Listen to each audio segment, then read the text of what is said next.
fire, you intruder! Is it too much?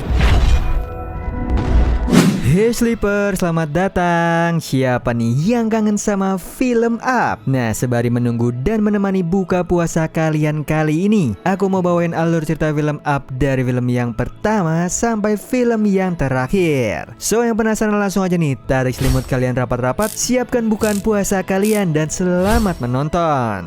Diperlihatkan tayangan film dokumenter tentang Paradise Falls, tanah yang hilang di Amerika Selatan. Hebatnya ada pria penjelajah yang sampai ke sana nih, bernama Charles Mans.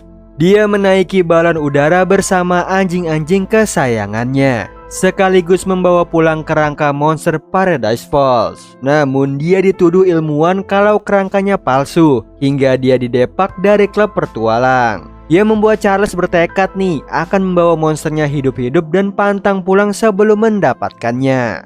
Yang saat ini filmnya lagi ditonton bocil bernama Carl Fredricksen. Dia menyukai petualangan serta mengidolakan Charles. Hingga suatu hari Fredricksen ini yang lagi jalan mendengar suara dari rumah kosong, lalu menghampirinya dan terlihat ada gadis bernama Ellie. Dia lagi memerankan pilot udara balon seperti Charles idolanya. Melihat Fredricksen sefrekuensi dengannya, Ellie memberinya pin anggota klub penjelajah, bahkan menunjukkan buku pertualangannya. Tertulis mimpinya pergi ke Paradise Falls, sekaligus mendirikan rumahnya nih. Namun karena tidak tahu caranya ke sana, dia memaksa Fredricksen berjanji membawa mereka ke Paradise Falls menaiki balon udara.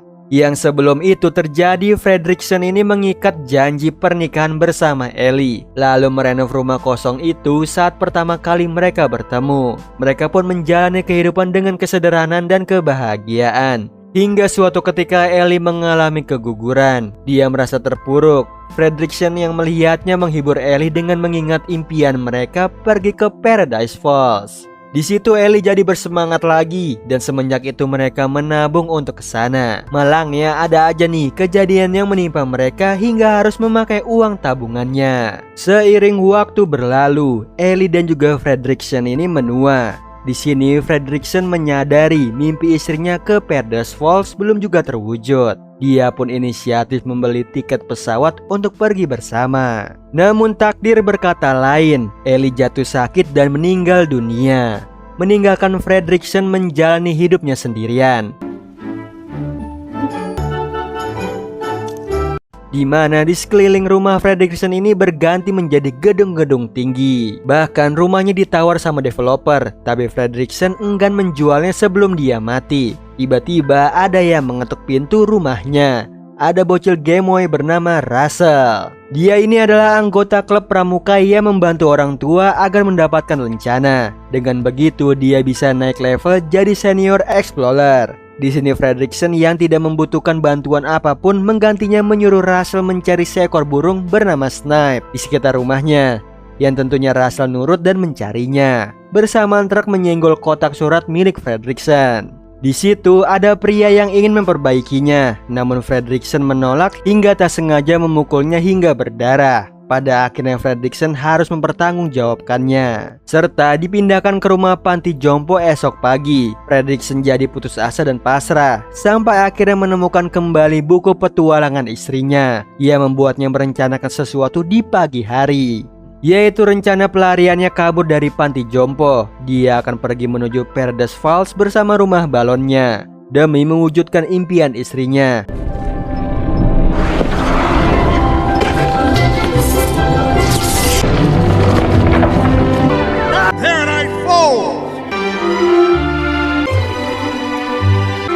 Tiba-tiba Fredricksen yang lagi duduk mendengar pintunya diketuk. Saat dibuka ada Russell yang lagi ketakutan. Dia bisa ngikut karena mencari Snipe hingga ke serambinya Fredricksen. Meskipun begitu Fredricksen menyuruhnya masuk, di mana Russell kepo dengan segala benda yang ada di dalamnya, atau mengoceh tiada henti, yang membuat Fredricksen mematikan alat bantu dengarnya. Padahal rumahnya ini sedang memasuki awan cumulonimbus.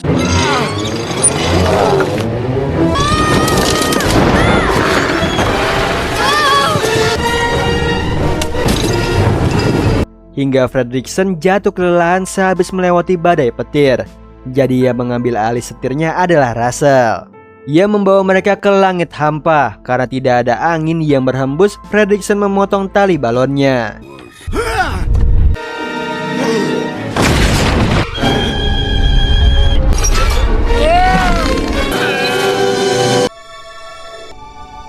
Yang ternyata membawa Fredricksen berseberangan dengan air terjun Paradise Falls. Dia tak menyangka rencananya berhasil mewujudkan impiannya Ellie. Karena masih jauh, Fredricksen akan berjalan kaki ke sana sebelum 3 hari. Lebih dari itu, balon-balonnya kempes nih, meskipun dia harus menggendong rumahnya sendiri. Di sisi lain ada kawanan anjing berlari mengejar sesuatu yang cepat dan gesit. Apesnya mereka gagal menangkapnya karena mendengar suara yang menyakiti telinga mereka. Dan itu asalnya dari alat bantu dengar Fredricksen.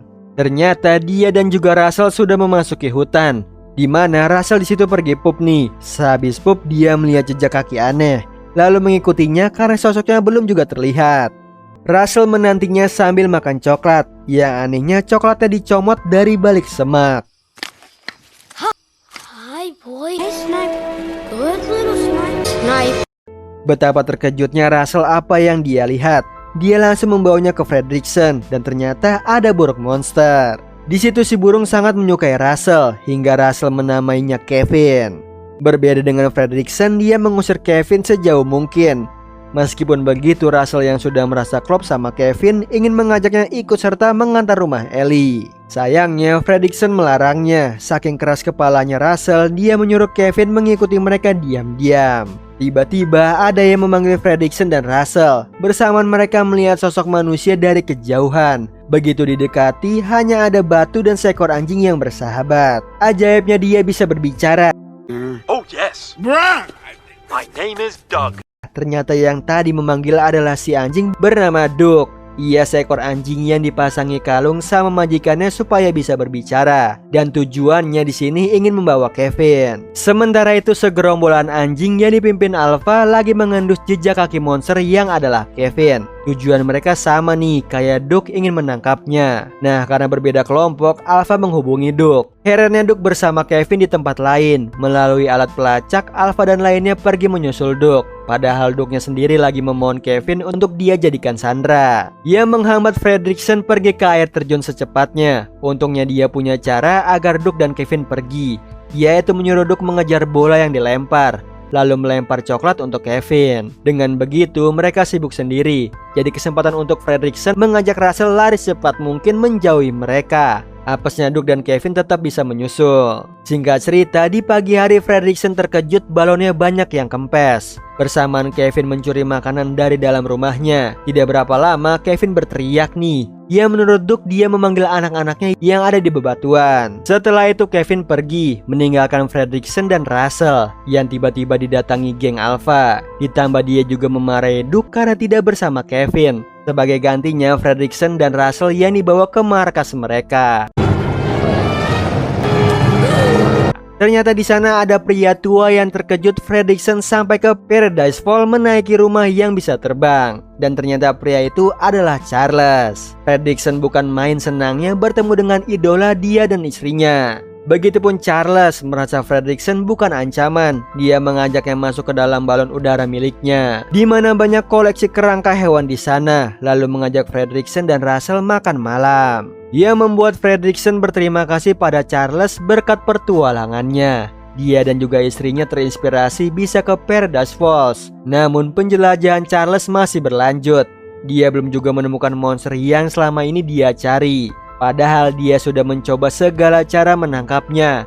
Tiba-tiba Russell menyadari kerangka monsternya mirip Kevin. Ditambah Russell akrab dan memberitahu Kevin menyukai coklat. Yang membuat sikap Charles berubah menjadi kecurigaan. Apalagi Fredricksen melihat Kevin hinggap di atas rumahnya. Di sini Fredricksen berusaha kabur. Sialnya Kevin malah berteriak. Charles yang mendengarnya langsung menyuruh para anjing untuk menangkapnya.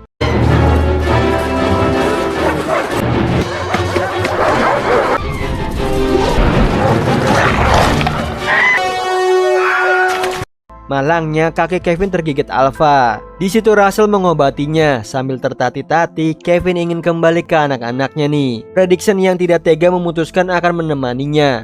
Di sisi lain, Charles menemukan lokasi Duke lewat pelacak yang membuat Duke pede nih kalau bosnya tidak ngikutin. Jadi Fredricksen dan juga Russell lanjut mengantar Kevin. Lalu Russell menyadari berada di hutan liar tidaklah semenyenangkan yang dia duga. Tak berapa lama mereka tiba di sarangnya Kevin. Dia memanggil anak-anaknya. Apesnya datanglah Charles menembakkan perangkap. Kevin terjebak ditambah Charles membakar rumahnya Fredricksen.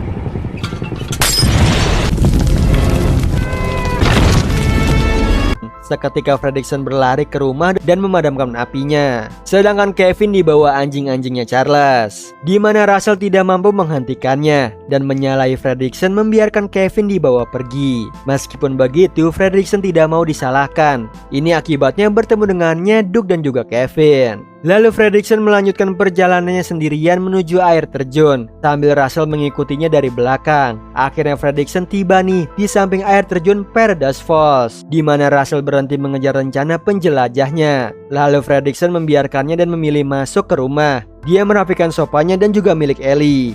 Kemudian mengambil buku petualangan Ellie. Fredricksen membalik-balikan setiap halaman. Ternyata Ellie tidak hanya menyimpan mimpinya saja, tapi momen saat bersamanya. Hingga di akhir halaman, Ellie berharap Fredricksen menemukan petualangan baru. Ia membuat Fredricksen bersemangat lagi lalu menemui Russell yang mencuri balonnya. Dia akan terbang menyelamatkan Kevin. Mengetahui hal itu, Fredricksen segera menyusulnya. Namun dia lebih dulu mengeluarkan perabotan rumahnya agar lebih enteng dan balon-balon yang tersisa kuat membawanya terbang.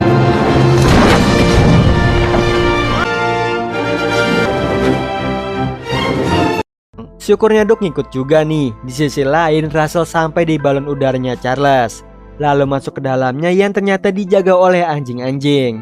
Seketika Alpha laporan nih ke Charles. Melihat bocil tadi bersama Fredricksen, Charles akan menjatuhkannya dari balon udara. Russell! Syukurnya di waktu yang tepat Fredricksen menyelamatkan Russell, lalu lanjut menyelamatkan Kevin. Sialnya dia dijaga oleh para anjing.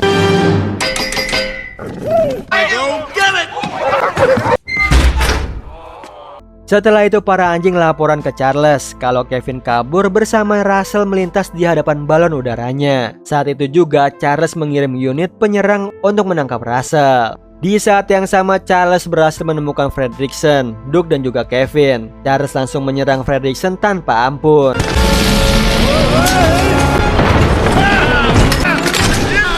Untungnya ada kesempatan Fredricksen dan juga Kevin keluar dari balon udara lewat jendela. Lalu mereka menaiki tangga sampai ke atapnya. Meskipun Charles ngikutin dan anehnya masuk lagi nih ke dalam balon udara. Setibanya di atap balon udara, datanglah Duke dan juga Russell. Fredricksen dan lainnya bergegas nih masuk ke rumah. Sialnya datanglah Charles membawa senapan.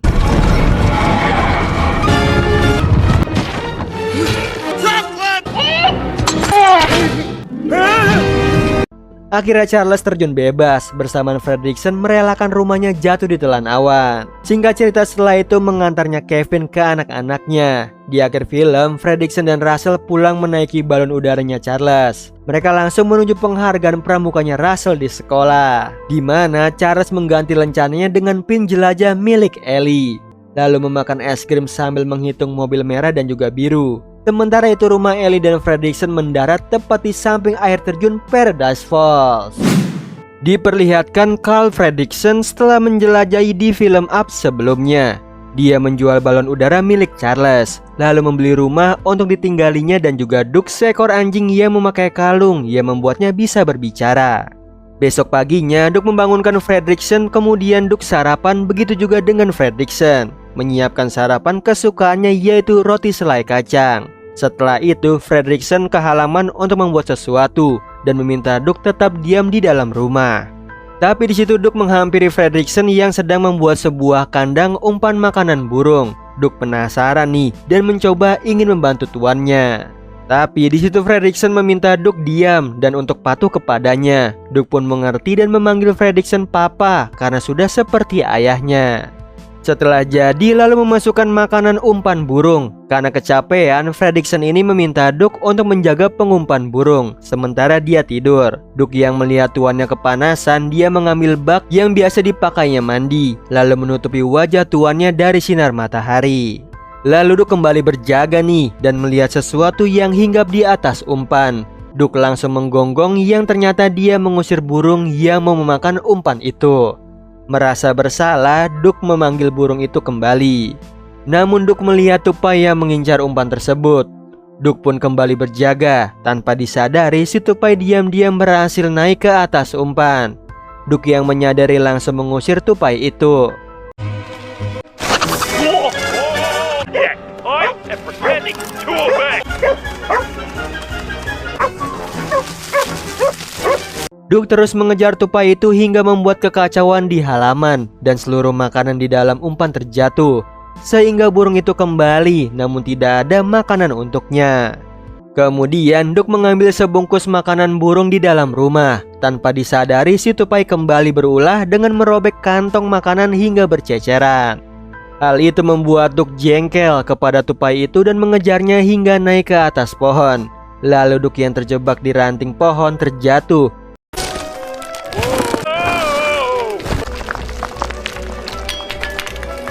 Hingga membuat seluruh makanan yang dikumpulkan si tupai terjatuh ke dalam solokan.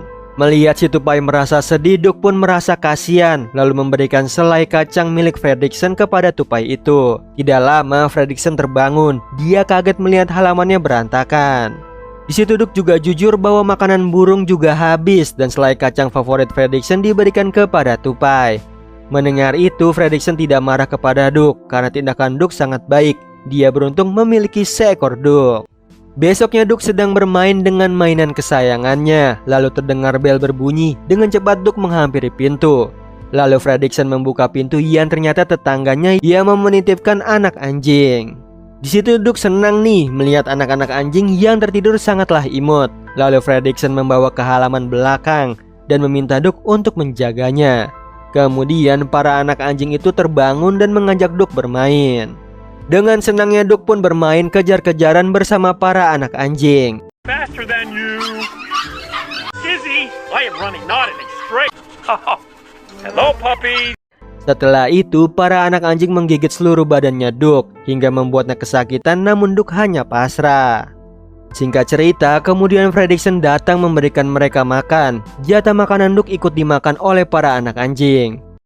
Throw it. Throw it.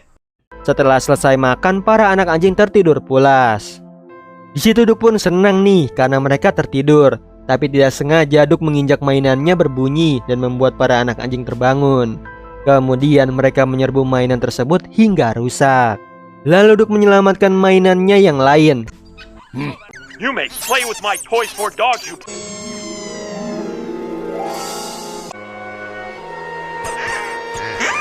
Tidak sengaja mainan itu terlepas dari gigitannya.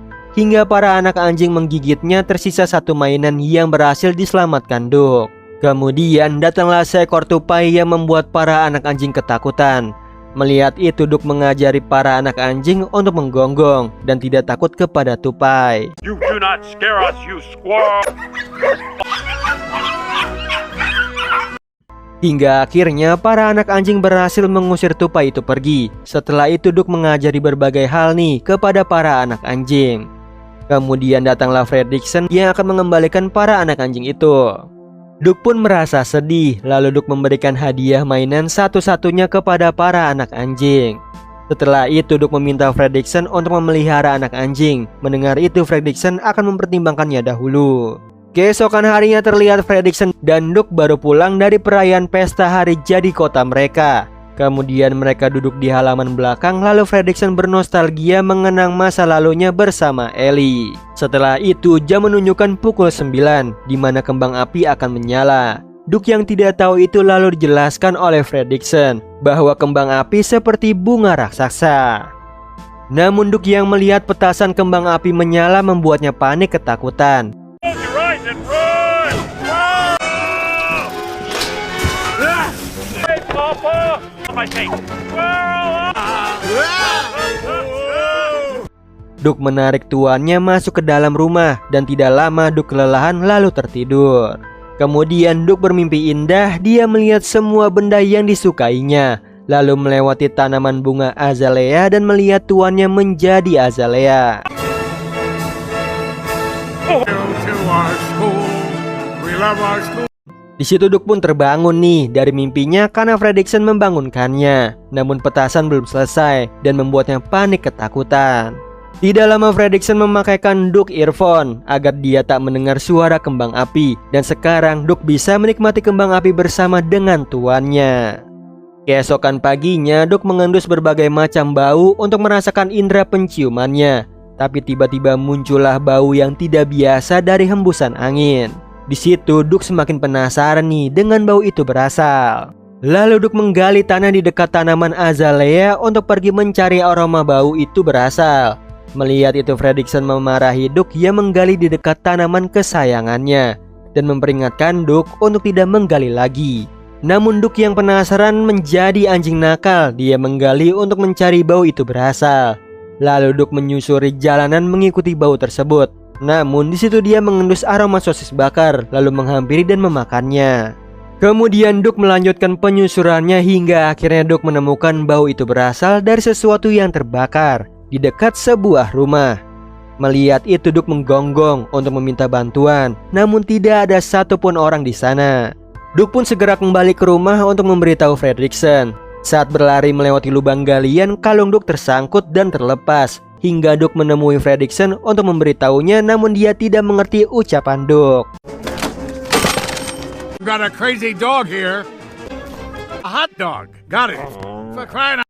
Di situ Duke berusaha memberi isyarat kepada Fredricksen hingga Duke memberikan tali untuk jalan-jalannya lalu menarik Fredricksen pergi ke tempat rumah yang mau terbakar. Singkat cerita, setelah kejadian itu Duke mendapatkan lencana sebagai anjing pahlawan karena Duke berhasil mencegah kebakaran terjadi. Lalu di situ Duke memamerkannya ke si tupai dan menyombongkan diri bahwa dia bisa berbicara, sedangkan si tupai tidak. Besoknya Fredricksen memotong kuku Duke karena sekarang dia anjing peliharaan, maka harus terawat. Setelah itu Duke menghampiri Russell yang sekarang tinggal bersebelahan dengan rumah Fredricksen. Kemudian di situ Duke tergiur melihat Russell yang sedang menyantap roti lapis, namun dia tidak berani memintanya. Kemudian Duke melihat musuh bebuyutannya yaitu si tupai, kemudian mengejarnya. So what? So what? Fine with that. Betapa kagetnya Duke mendengar si tupai bisa berbicara. Ternyata 3 hari yang lalu Russell mencoba membuat kalung anjing seperti ciptaan Russell. Dan ternyata berhasil. Kemudian di situ Russell memakaikannya ke seekor tupai, burung dan juga siput.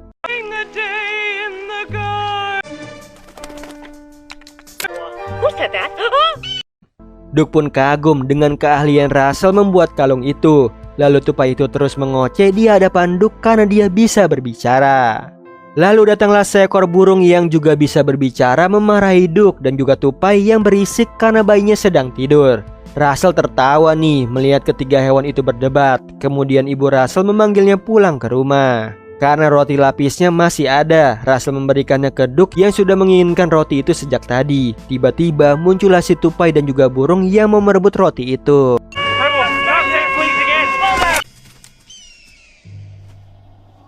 I won't survive the cold months. Ha! And then you would get. Di situ Duke menegaskan bahwa roti itu diberikan untuknya. Namun menurut tupai dan burung, merekalah yang layak mendapatkannya. Karena Duke seekor hewan peliharaan yang akan diberikan makan oleh tuannya. Sementara mereka selama ini harus mencari makanan untuk bertahan hidup. Mendengar hal tersebut, Duke pun merasa dulu dia sama seperti mereka mencari makan untuk bertahan hidup di luar sana. Kemudian Duke dengan berbesar hati memberikan roti lapis itu kepada mereka. Setelah itu tupai dan juga burung pergi nih bersamaan dengan terlepasnya kalung mereka. Kejadian itu dilihat oleh Russell dan juga Fredricksen yang bangga kepada Duke. Ternyata ini rencana mereka berdua mengajarkan Duke agar berbagi dengan hewan lainnya. Di akhir film, malam harinya Fredricksen mengatakan kepada Duke bahwa sekarang Duke dianggap sebagai sahabat terbaik baginya yang sudah menemani hari-harinya. Diperlihatkan seperti di film Cars and Dogs sebelumnya, di mana kakek Carl dan juga anjingnya bernama Duck menjual balon udara yang didapat dari film pertama nih, yaitu Up, untuk membeli rumah hunian baru mereka. Di situ mereka mencari ke beberapa rumah yang terlihat aneh dan juga unik. Sampai akhirnya kakek Carl memilih rumah sederhana yang mirip dengan rumahnya dulu, bersama dengan mendiang istrinya yaitu Ellie. Di rumah barunya, Carl dan juga Duck terlihat sangat bahagia Mereka juga menaruh name tag rumahnya dengan nama Carl's and Duck. Tidak lupa, Carl juga memberikan Duck pintu anjing yang terhubung ke halaman rumah mereka, yang tentunya membuat Duck sangat senang. Suatu hari terlihat kakek Carl sedang melatih Duck dengan sebuah snack anjing di mana Duck tidak boleh memakannya sesuai dengan hitungan si kakek. Namun dengan lucunya Duck tetap memakan snack tersebut dengan lahapnya. Tidak lama ada telepon masuk nih, lalu Carl mengangkat telepon tersebut. Ternyata telepon tersebut dari seorang wanita bernama Nona Meyer. Dia memberitahukan bahwa dia juga mengadopsi seekor anjing. Yang lucunya di situ dia meminta kakek Carl untuk memberikan teleponnya kepada Duck karena anjingnya ingin berbicara dengan Duck. Nah, buat yang belum tahu kenapa anjing kakek Carl bisa berbicara, karena dia memiliki kalung penerjemah bahasa anjing. Oh yes, Bruh! my name is Doug. Yang diciptakan di film Up sebelumnya. Dan alat tersebut juga dimiliki oleh anjingnya Nona Meyer. Squirrel? Where's the squirrel? Di situ Duck berbicara dengan temannya bernama Beta yang memberitahunya bahwa dia sangat senang diadopsi oleh majikannya yang baru, yaitu Nona Meyer. Setelah itu, kakek Carl kembali berbicara dengan Nona Meyer nih, dan terlihat di situ mereka membicarakan sesuatu yang setelah telepon ditutup, kakek Carl terlihat sangat syok. Kemudian di situ Duck menanyakan keadaan si kakek, yang mana kakek Carl memberitahu Duck bahwa Nona Meyer menyukai kakek Carl dan mengajaknya berkencan. Sebagai seekor anjing, Duck terlihat kebingungan dengan perkataannya kakek Carl yang akan berkencan dengan Nona Meyer. With me. And I said, okay. Di sini kakek Carl terlihat kebingungan dan tanpa disengaja ketika dia menuju ke ruangan tamunya, dia melihat fotonya bersama istrinya Ellie dan meminta maaf kepada Ellie. Kakek Carl juga sangat bingung harus berbuat apa ketika berkencan nanti. Dan dengan polosnya Duck menceritakan jika dia menyukai anjing betina, dia akan mengendus bagian buntutnya. Her backward side. Then she will do this. Sontak kakek Carl kaget nih dan memberitahu Duck bahwa dia seorang manusia, bukanlah seekor anjing seperti Duck. Dengan lucunya Duck merasa kesal karena dia dibilang hanya seekor anjing. Dan di situ Duck memberitahu Carl kalau dia harus memberikan sebuah mainan kepada Nona Meyer. Hal tersebut membuat kakek Carl sadar nih harus memberikan sesuatu kepada Nona Meyer dan dia langsung pergi menuju ke toko untuk membelinya.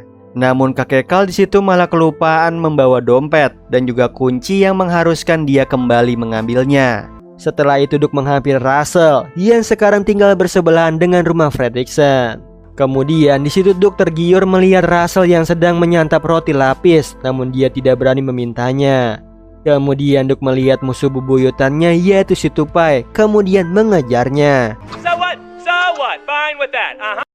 Betapa kagetnya Duck mendengar si tupai bisa berbicara. Ternyata 3 hari yang lalu Russell mencoba membuat kalung anjing seperti ciptaan Russell, dan ternyata berhasil. Kemudian di situ Russell memakaikannya ke seekor tupai, burung dan juga siput.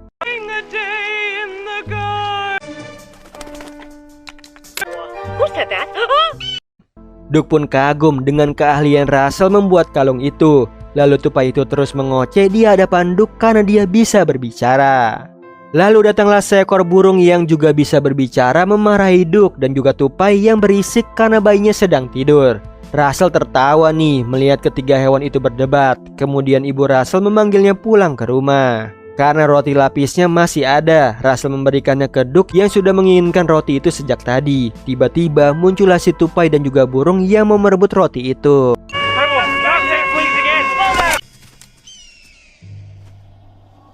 I won't survive the cold months. Ha! And then you would get. Di situ Duck menegaskan bahwa roti itu diberikan untuknya. Namun menurut tupai dan burung, merekalah yang layak mendapatkannya. Karena Duck seekor hewan peliharaan yang akan diberikan makan oleh tuannya.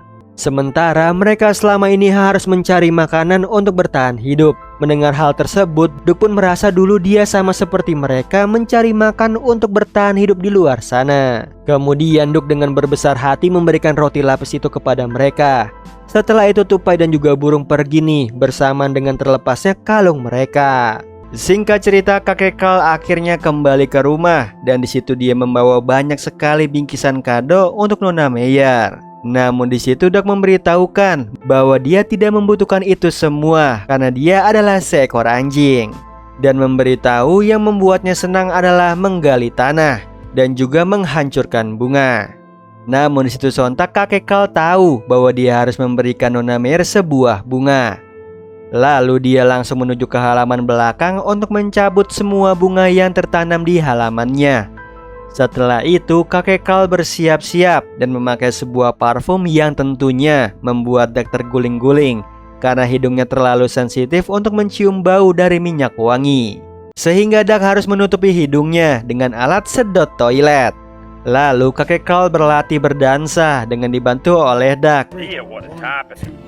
Dan mereka juga mengadakan simulasi dinner di sebuah kafe yang tentunya Duck di situ menjadi sosok Nona Meyer. Setelah itu hal yang mengejutkan terjadi di mana kakek Carl turun dari tangga dan memperlihatkan hal yang berubah dari dirinya, yaitu rambut dan juga alisnya menghitam.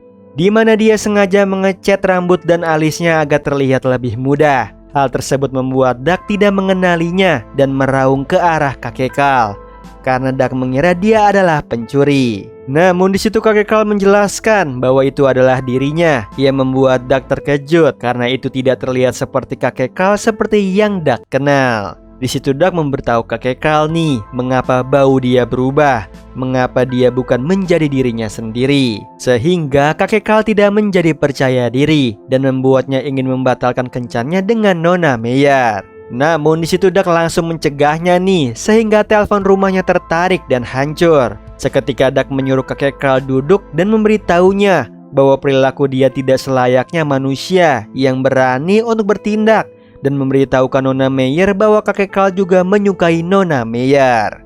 Di situ Duck juga mengatakan bahwa dia sangat menyayangi kakek Carl yang apa adanya. Begitupun Nona Meyer yang akan mencintainya selayaknya Duck mencintai kakek Carl. Di situ kakek Carl berterima kasih kepada Duck karena telah menyadarkan dirinya, sehingga pada akhirnya kakek Carl siap untuk pergi menemui Nona Meyer. Namun di situ kakek Carl terlihat masih ragu untuk pergi. Seketika Duck menghampirinya dengan membawa talinya agar Duck bisa menemani kakek Carl untuk bertemu dengan Nona Meyer bersama. Di akhir film, kakek Carl memegang fotonya bersama dengan mendiang istrinya Ellie untuk meminta izin kepadanya bahwa dia akan mencoba pertualangan baru walaupun bukan bersama dirinya. Namun dia berkata nih bahwa dia akan selalu menjadi kekasihnya Ellie.